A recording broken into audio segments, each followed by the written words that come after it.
कि आप जब मुझे पैसे देने आएंगी मैं आपको जब भी फोन दे दूंगी, और ना अगर आप नहीं भी आएंगी तो मैं आपके घर देने आ जाऊंगी आपको शाम को।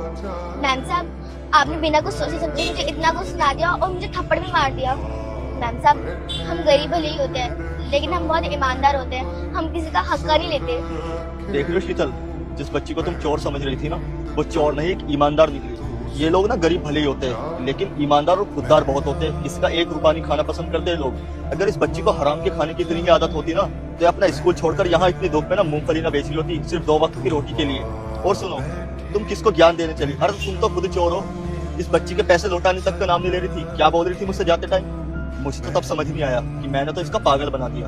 बाकी घर पे जाके मुझे रियलाइज हुआ कि तुम लोगों को कैसे पागल बना के उनके हक के पैसे खाती हो। अरे शीतल, थोड़ी ना शर्म करो। अरे ये लोग ना देख रहे हो लेकिन ऊपर वाले तो सब देख रहे हैं ना। ऊपर वाले के यहाँ दे रहे हैं, अंधेर नहीं, समझी? अरे सुधर जाओ, छोटी बच्ची नहीं हो तुम। और जिसके हक के पैसे तुम मारने चली, उसी के पास तुम्हारा फोन निकला। और अगर इसके मन में चोर होता ना, तो तुम्हारा फोन कभी ना लौटाती, समझी? माफी मांगो इससे। हाँ श्वेत, तुम सही कह रहे हो, मुझसे बहुत बड़ी गलती हो गई। मैंने इस बच्ची को जाने में बहुत ज़्यादा सुना। बेटा मुझे माफ़ कर दो, मुझसे बहुत बड़ी गलती हो गई। मैंने तुम्हें गरीब समझ के ना जज कर लिया और तुम पे हाथ भी उठाया। माना कि तुम गरीब हो, लेकिन इसका मतलब ये नहीं है कि तुम ये सब काम करती होगी। माफ़ कर दो। और हाँ, तुम्हारे पैसे, शुद्ध पैसे थे ना,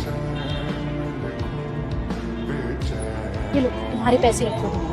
कोई बात नहीं मैम साहब, हमारी ठेली पर रोज ऐसे ग्राहक आते हैं, कुछ ना कुछ सुना के चले जाते हैं। और मैम साहब, ये तो 500 रुपए हैं, मेरे तो सिर्फ 200 रुपए ही हुए हैं। रख लो, 200 रुपये तुम्हारी मूंगफली के और बाकी पैसे तुम्हारी ईमानदारी के। आजकल के ज़माने में ना हमारे जैसे इंसान बहुत कम है।